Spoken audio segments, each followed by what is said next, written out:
So this is the 13th principle. D stands for discipline. Discipline you must be aware of, because as you are a student, so you must be well aware of this stuff.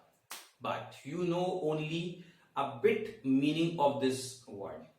You understand discipline means just keeping silence in the class, okay, not disturbing anyone, just studying, okay, just to follow the rules and regulation of the schools, just going to school on time and completing your homework, not fighting with anyone, etc.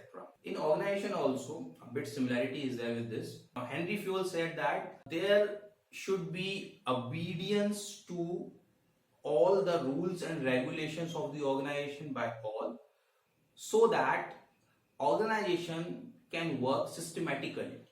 All right, if you want an organization to work systematically, systematic functioning of the organization, if you really want, then in that case what you are supposed to do, you means all the employees as well as employers, everybody who is working in that organization, whether at lower position or at higher position, they all are supposed to stick to the rules and regulations of the organization, and nobody is above the law. Getting the point? Discipline has to be followed by everyone, not only by the employees but also from the side of the employer. How? I tell you.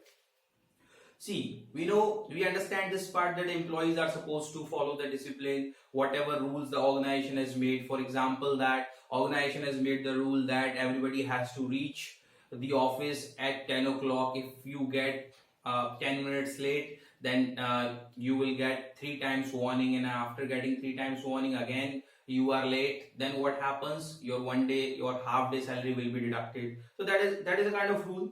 So that rule should be strictly followed. Okay, and if you break this rule, there is a penalty, and you should be accepting that penalty. You should not argue over this. You should not have fights against the management, because you already know what is the rule and you need to follow it. So that is from the side of the employees. Now let's talk about from the side of the employer. Say for example, employer has promised you that if you achieve this one target, then he will give you hikes in your salary, or he will provide you some certain facility. Okay, and if you achieve the target, then employer has to stick to his words. Okay, or it may be the policy of the organization. If anybody is achieving this target, then he or she should be getting this much salary. Okay, so if anybody is achieving that thing, then employer has to stick to his promise, commitment, words, policy, whatever he has conveyed to you. So he has to follow that. That comes in the ambit of discipline for him. Fine. So discipline should be maintained from both sides, from employee side as well as from the employer side. Right. So by this, what happens? The functioning of the positive aspect I'm talking about, the functioning of the organization becomes better, systematic. Okay, and you can say by this what happens, the environment also remains positive, and everybody knows if you do any kind of wrong activity, if you break the law, you are going to face the penalty. Okay, and that is acceptable as well. So why penalties are made? Penalties are made so that the penalty means unavoidance of you can say avoidance of some undesired behavior. Penalty means avoidance of some undesired behavior. If somebody is coming deliberately late, so that kind of behavior should be avoided. That is undesirable. So by penalizing only that can be done, because that is not good for the organization. Alright, because other people will also get disturbed by this, and the efficiency will be affected, and the productivity will be affected, and ultimately the goals of the organization may not be achieved. Alright, so the positive aspect is what? Everything remains systematic and organization works smoothly. And what are the negative aspects? Negative aspects are that there is a chaos in the organization, and the goals are not achieved in a proper manner, and the system is not followed. Okay, and these people become in the habit of breaking the laws. There is a kind of disobedience to the rules and regulation. Understanding the point? So Henry Fayol said that this principle must be followed, because if you really want systematic functioning of the organization, this has to be maintained from both the sides.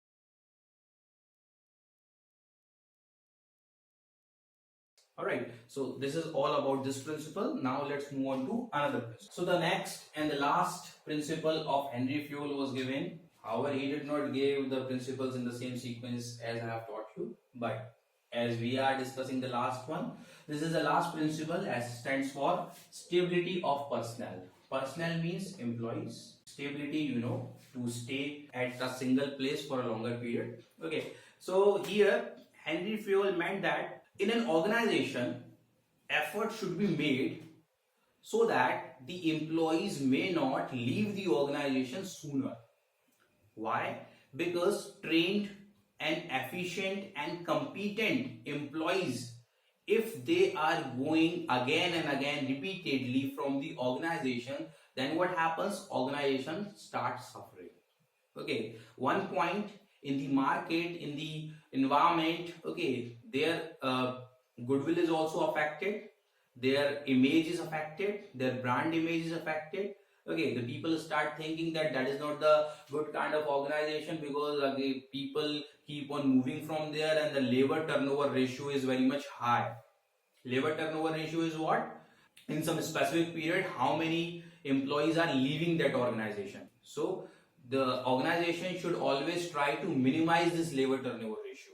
And how it can be done? Because it has to be done for the welfare of the organization. It is beneficial, because an organization recruits a person, selects a person, trains a person. It takes a lot of efforts, a lot of money is invested behind that, and after that, if the person does not stay in the organization for a longer period, then what happens? Again, you'll have to find another person and the same process will go on. Okay, in that way, what happens? The company's growth will suffer. They will not achieve their targets as soon as they are supposed to. Okay, their growth will hamper, right? So in that case, Henry Fayol said that management should try all the efforts so that the labor turnover ratio should be minimized. Okay, and the trained employees and competent employee must stay in the organization for a longer period. For that, management has to have some patience when they have hired some people.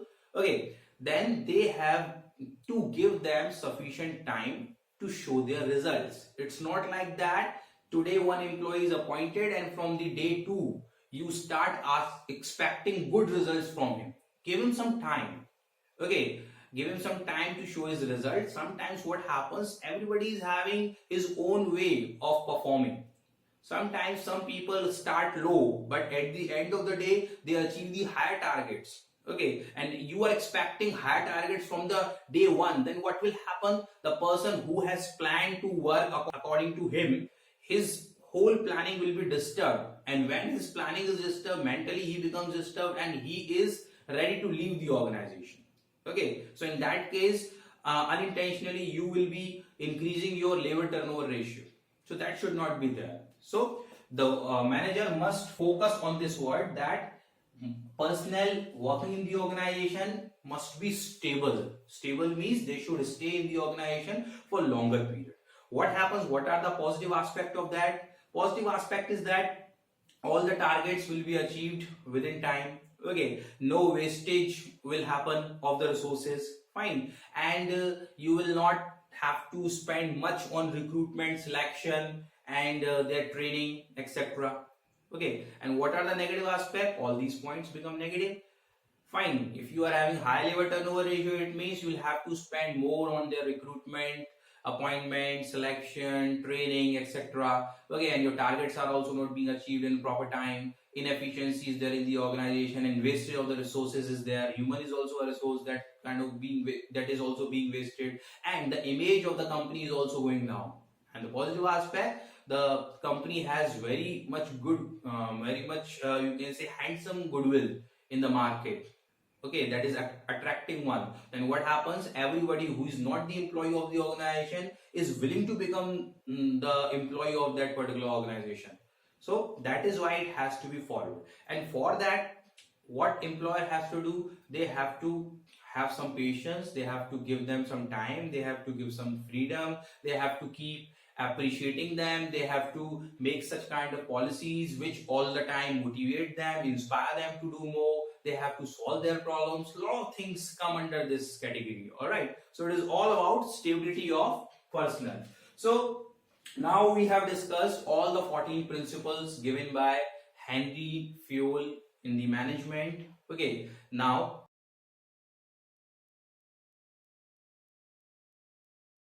after having this rigorous discussion on all these principles, let me tell you one important thing. Henry Fayol experienced that when he was applying the management skills or knowledge that he has gathered or you can say generated. Okay, so while uh, applying everything personally, he added few of the things and then he came with that book and he gave 14 principles. So these 14 principles really work in the business environment. If you see in the any organization, you will find the application of these. Fine. And let me tell you, I would like to give you one kind of task here. Wherever you go, whether you are going to government organization or private organization, start observing there that whether the 14 principles are being applied or not. Okay, and which principle is being applied, which is being violated. If any principle is not being applied, means it is being violated. So what are the consequences are happening? Start noticing it. All right, so it will be very much beneficial for you. So all right guys, thank you very much. See you in the another video. Bye bye.